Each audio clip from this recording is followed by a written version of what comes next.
Maintenant, parlons richesse. Vous vous souviendrez sûrement de l'ex-gouverneur de l'État de Rio de Janeiro, Sérgio Cabral. Lui, emprisonné depuis le 6 décembre pour avoir été soupçonné d'avoir touché des pots de vin millionnaires.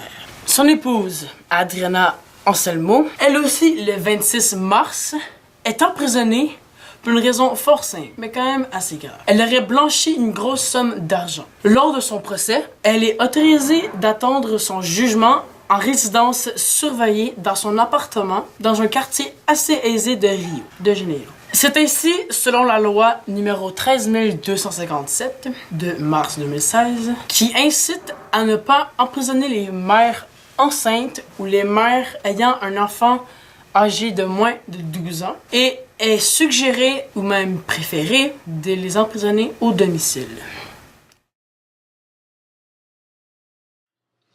Parlons pouvoir.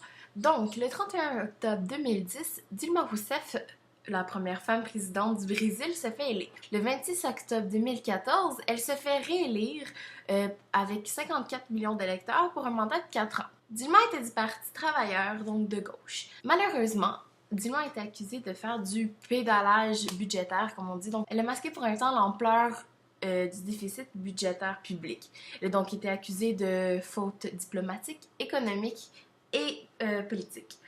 Le 31 août 2016, elle se fait donc destituer et remplacée par Michel Temer, le premier président brésilien aux origines libanaises. Michel va donc remplacer Dilma pour le reste de son mandat, donc jusqu'en 2018. Parlons environnement.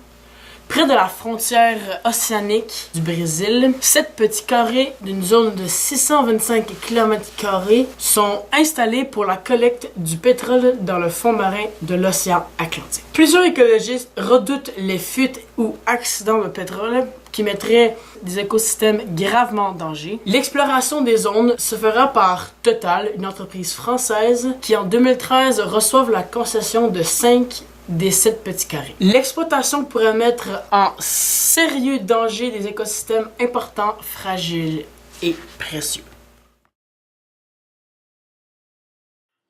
Donc, après la destitution de Dilma Rousseff, Michel Temer décide de redresser l'économie du pays. Il a donc mis en place des mesures d'austérité afin de réduire les pertes économiques. Par exemple, il a coupé dans les régimes de retraite. Il a donc augmenté l'âge de celle-ci de 54 à 65 ans. Bien évidemment, des manifestations ont lieu depuis le 15 mars.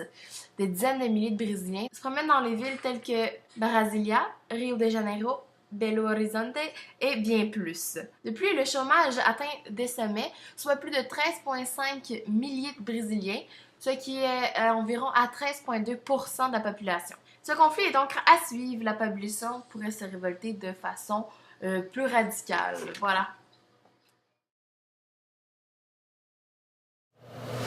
Pour continuer, nous allons nous entamer sur un aspect de la population. Ces temps-ci, plutôt précisément le 31 mars, des dizaines de milliers de Brésiliens sont allés manifester dans les rues pour protester envers les mesures d'austérité imposées par le gouvernement du président Michel Temer, qui lui tente de relancer l'économie du Brésil. 10% de la population sont d'accord et un géant 55% disent sa gestion mauvaise et pitoyable.